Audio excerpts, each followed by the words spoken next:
घोटकी में खबर है इमरान बलोची जेका अमा सां शेयर कंदा हलूं त मीरपुर माथे लोयारो लुंडवासी नौजवान सां सखर वासण कोटिया जी अदालत में प्यार सोपाणो करे छॾियो। नौजवान नारी मीडिया सां ॻाल्हाईंदे चयो त मां पंहिंजी मर्ज़ी सां घर निकिरी पसंद जी शादी कई आहे ऐं कुझु माण्हू मुंहिंजा ऐं मुंहिंजे मुड़ुस जा जान जा वेरी बणियल आहिनि। ख़ुदा असांजी SSP घोटकी DIG सखर सिंध खां अपील आहे त असांखे इंसाफ़ फराहम कयो वञे। अदी छा नालो आहे तव्हांजो? जी मेरा नाम आबशा है। तव्हांजो छा नालो आहे? यासिर हुसैन नालो है। अच्छा, तव्हांजो छा मसलो आहे? मैं को महीना थी गए मैं शादी की थी हुणे मेरा प्यू मोहम्मद सलीम खोसा हुणे असीं जान दुश्मन थिया करे अहमद अली खोसा वचो वधू असीं ते 3 चक्कर हमले भी करवा चुके हैं। नज़ीर अहमद खोसा यासीन खोसा सिकंदर खोसा ये जिथा असां वेंदे पियो असीं लोकेशन ट्रेस कर सुठे होंदे पे असीं ते हमले करेंदे पे और मैं कपड़े सोरे कने बिलाई खतरा है बिया यो क्या करें अहमद अली ते इलाही असीं ते इलाही टॉर्चर करेंदा पे इलाही असीं ते हमले करवा चुके हैं। और मेरा प्यू असें बचपन से छोड़ गया। अगर हुणे में पसंद की शादी की थी तो आखिना पे मेरी औलाद है उन्हीं टाइम औलाद के जड़े टाइम बचपन से छोड़ देता जरा हुणे असां अपनी जिंदगी के फैसले चाहंदे पियो असां पसंद शादी करने पे हुणे वो जान दुश्मन के पिया थींदा। त तव्हांजो छा चवण जो मक़सदु आहे? जी मुझे ये मुतलबो आहे त असांखे तहफ़ुज़ ॾिनो वञे। मुंहिंजो अबू आहे शहज़ादो नालो अथसि उन मां बि असांखे तमामु घणो ख़तरो आहे। ऐं जेको आहे मुंहिंजो सहुरो आहे सलीम नालो अथसि सलीम कोसो ऐं जेको आहे अहमद अली कोसो त जान ई कोन थो छॾे। उहो लोकेशन ट्रेस करे असां 2 चक्कर हमला कराए चुका आहे। उहो यासीन कोसो ऐं जेको आहे सिकंदर कोसो उन्हनि मां असांखे ख़तरो आहे। असांजी जान खे ख़तरो आहे। असांजी IG सिंध के अपील आहे SSP घोटकी के DIG सखर के वज़ीर आला सिंध के असांखे तहफ़ुज़ ॾिनो वञे। पीरोमल रिपोर्ट अता मोहम्मद खान पठान। खिपरो में भाण डीलरनि वापारियुनि ऐं दुकानदारनि जो मन मस्तियूं जारी। भाण जी हथरादू खोट करे भाण ब्लैक ते विकिरो कयो पियो वञे। हारियुनि ऐं आबादगारनि जूं दाऊं अघु वधीक वठंदड़नि ख़िलाफ़ कानूनी कार्रवाई कई वई। तफ़सील मूजिब खिपरो में भाण जी हथरादू खोट ख़त्म न थी। भाण डीलर वापारियुनि ऐं दुकानदारनि सां मिली भाण जी हथरादू खोट करे भाण ब्लैक ते विकिरो करे अघु वधीक वठण लॻा। ज़रियनि मूजिब खिपरो जा भाण डीलर रात जी ऊंधाई में भाण घुराए वापारियुनि ऐं दुकानदारनि खे सरकारी रेट खां मथे रेट वठी भाण विकिरो करे रहिया आहिनि। बाद में वापारियुनि ऐं दुकानदार वधीक मुनाफ़ो रखी सरकारी रेट 3700 वारो सोना यूरिया भाण ब्लैक ते 6000 रुपयनि में विकिरो करे हारियुनि ऐं आबादगारनि खे फुरे ऐं लुटे रहिया आहिनि। खिपरो जे भाण डीलरनि वापारियुनि ऐं दुकानदारनि सां डील करे छॾी आहे त रात जी ऊंधाई में भाण घुराए अव्हां खे ॾिनो वेंदो। भाण कंपनी खां आहिस्ता आहिस्ता ऐं थोरो थोरो करे घुरायो वेंदो जेको अव्हां वापारियुनि ऐं दुकानदारनि खे ॾिनो वेंदो। जीअं भाण जी खोट बरक़रार रहे त हारी ऐं आबादगार पाण ब्लैक ते ख़रीद कनि। हारियुनि ऐं आबादगारनि निगरान हुकूमत ऐं वेठल इंसान दोस्त ऑफिसरनि खां मुतालबो कयो आहे त भाण जी हथरादू खोट करे वरी ब्लैक ते भाण विकिरो कंदड़ डीलरनि वापारियुनि ऐं दुकानदारनि ख़िलाफ़ सख़्त खां सख़्त कानूनी कार्रवाई कई वञे। सरकारी अघ ते भाण न ॾींदड़ डीलरनि वापारियुनि जा लाइसेंस रद्द करे उन्हनि खे कानून जे कटहरे में आंदो वञे। ब्यूरो चीफ ज़िला दादू साहब खान हालू जी रिपोर्ट मुताबिक मेहर PP सिंध जे सदर निसार अहमद खुड़ो जो हुकुम ते मेहर में भाण ब्लैक ते विकिरो थियण ख़िलाफ़ एहतजाजी मुज़ाहिरो कयो वियो। तफ़सीली ख़बर मेहर में PP तालका मेहर सिटी मेहर पारां भाण बिज ब्लैक ते विकिरो थियण ख़िलाफ़ एहतजाजी मुज़ाहिरो कंदे तालका मेहर इंफॉर्मेशन सेक्रेटरी अकबर खोसो, हुबदार शाह सिटी मेहर जो general secretary advocate Riaz Hussain Dero information secretary MD Munir Lashari, Badar Sohal Jamil Maisar Nasrullah Solangi Shamsuddin Maisar Saddam Hussain Balado Irfan Badar Sohal Mujahid Gorar Waseem Chandio Prince Akhtar Joyo Saeed Bugio फत मैसर ऐं PP यूथ PP हारी कमेटी कल्चरल विंग तालका मेहर जी तंज़ीम वर्करनि वॾी तादाद में शिरकत कई। भाण डीलर राइस मिल्स जे ख़िलाफ़ सख़्त नारेबाज़ी कई। वधीक अॻवाननि चयो त हिते भाण बिज ब्लैक ते विकिरो कयो थो वञे। Assistant commissioner मौलादा Durrani Mukhtiar car ग़ुलाम यासीन पवर गहरी निंड में सुतल आहिनि छो त हिननि खे पंहिंजो हिसो ऑफिस में मिले थो। ग़रीब हारियुनि ते एहसास नथा कनि त हिन महांगाई जे दौर में हारी मज़दूर तबिके जा माण्हू इंसाफ़ लाइ बाकारींदा रहनि था। आला अमलदार नोटिस वठण लाइ तयार न आहिनि।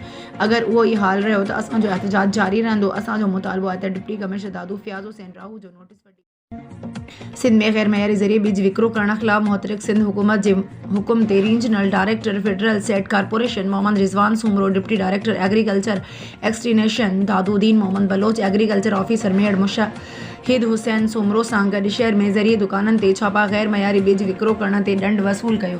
उन मौक़े ते regional director federal state corporation Mohammad Rizwan Soomro national press club Mehar जे साफ़िन सां ॻाल्हाईंदे चयो त मेहड़ में बिज विकिरो कंदड़ मर्चेंट जी विज़िट दौरान कुझु दुकानदारनि ते दंड हयो वियो, जॾहिं त समूरनि डीलरनि खे चिताव ॾिनो आहे त बिज जा लाइसेंस ठाराए बग़ैर तस्दीक थियल बिज जो विकिरो बंदि कनि। ॿी सूरत में हुकुम अदली कंदड़ डीलरनि ख़िलाफ़ कानूनी कार्रवाई कई वेंदी।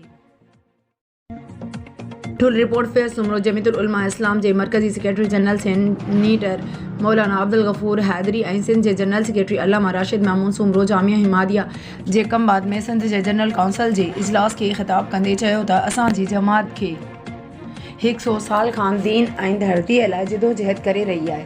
अहिड़ो बि वक़्तु आयो जो अंग्रेज़ ख़िलाफ़ ॻाल्हाइण मौत खे सिड़ण बराबरि हुयो। उन वक़्तु बि झंडे खे बुलंद रखियोसीं।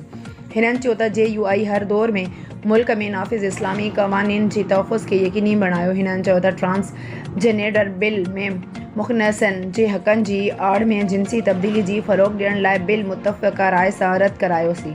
हिननि चयो त अफ़गानिस्तान ऐं पाकिस्तान में JUI जे सरबराह मौलाना फज़लुर रहमान जी काविशुनि सां जल्द बर्फ़ पघिरजण वारी आहे।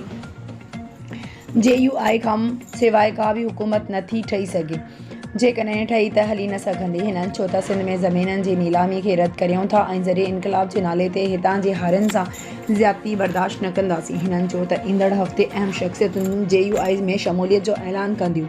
हिन चयो त JUI पारां सिंध जे तमामु तकनि ते पंहिंजा उम्मीदवार बिहारींदी। उन मौक़े ते इलेक्शन जाइज़ा कमेटियुनि कराची जे मौलाना हिमादुल्ला शाह सखर रेंजन जे अल्लामा नासिर महमूद सुमरो हैदराबाद रीजन जे मौलाना अब्दुल मालिक समेत सिंध जे तमामु ज़िलनि जूं रिपोर्टूं उतां जे ज़िम्मेवारनि पेश कयूं।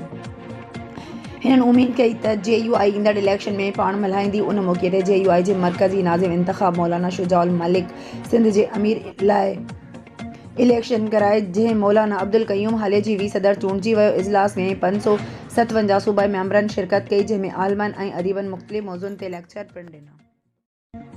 संजोरो रिपोर्टर हैदर बख्श चंग संजोरो पुलिस फुर ऐं चोरीअ जी वारदातुनि ते ज़ाब्तो आणे न सघी। गुज़िरियल राति 2 बकरियूं चोरी ऐं 1 मोटरसाइकिल फुर।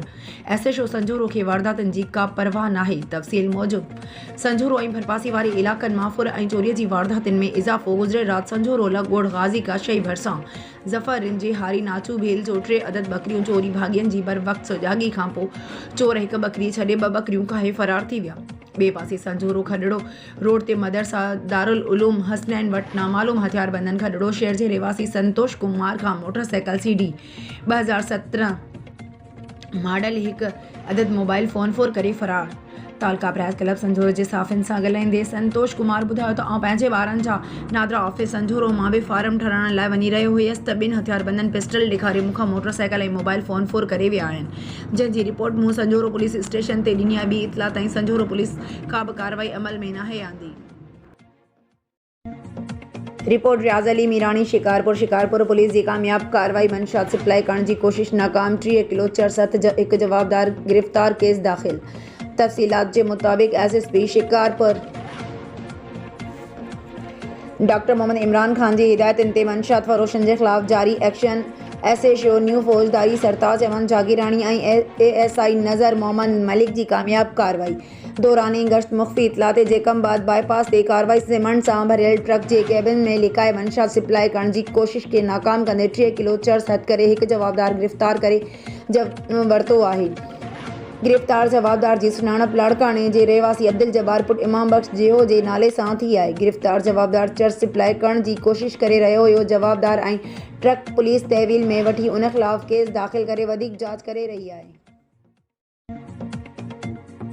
रिपोर्ट रियाज़ अली मीरानी शिकारपुर म्यूनिसिपल कमेटी शिकारपुर जे आहे ऑफिसरनि जी नाअहलीअ जे नतीजे में सर्कुलर रोड सां सिविल अस्पताल ऐं हाई स्कूल जे ॿाहिरां 2 पासनि खां इंक्रोचमेंट में इज़ाफ़ो। दुकाननि ऐं फुटपाथ खां बि 5 फुट ॿाहिरि कब्ज़ा कया विया आहिनि, जॾहिं त एरिया इंक्रोचमेंट ऑफिसर रोज़ानो 1000 रुपया भत्तो वसूल करे थो, जॾहिं त रोड रस्ता सोड़ा थियण करे शहरियुनि खे हलण में तकलीफ़ थी रही आहे।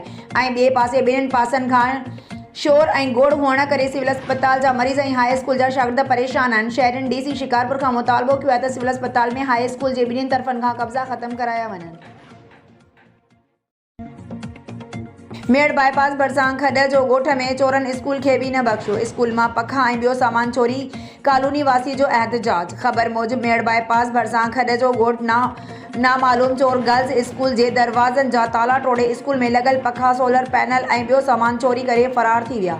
ॻोठ जे रहवासी उर्स सोढर ॿुधायो त स्कूल मां अॻु बि चोरियूं थियूं आहिनि, पर पुलिस जवाबदार ख़िलाफ़ कार्रवाई न पई करे हिन घुर कई त चोरनि ख़िलाफ़ कार्रवाई कई वञे। खैबर रिपोर्ट अजीज गुल। Khyber rural health centre Khyber मां चोरी, पाणीअ जो मोटर ऐं बिजलीअ जा पखा चोरी, जांच लाइ अस्पताल जो चौकीदार पुलिस हवाले। ख़बर मूजिबि गुज़िरियल राति रूरल हेल्थ सेंटर खैबर मां नामालूम चोर अस्पताल जे क्वार्टर में रखियल पाणीअ जो मोटर ऐं 4 अदद बिजलीअ जा पखा खणी भॼी वञण में कामयाब थी विया। MS खैबर डॉक्टर अब्दुल सत्तार ॾखण खैबरानी थाणे ते नामालूम चोरनि ते केस दाख़िल कराए छॾियो, जॾहिं त खैबरानी पुलिस जांच में अस्पताल जे चौकीदार ज़ाहिद कोरी खे खैबरानी थाणे ते खणी वई। 2 ॾींहनि MS खैबर डॉक्टर अब्दुल सत्तार ॾखण पंहिंजी ज़मानत ते छॾाए वरितो।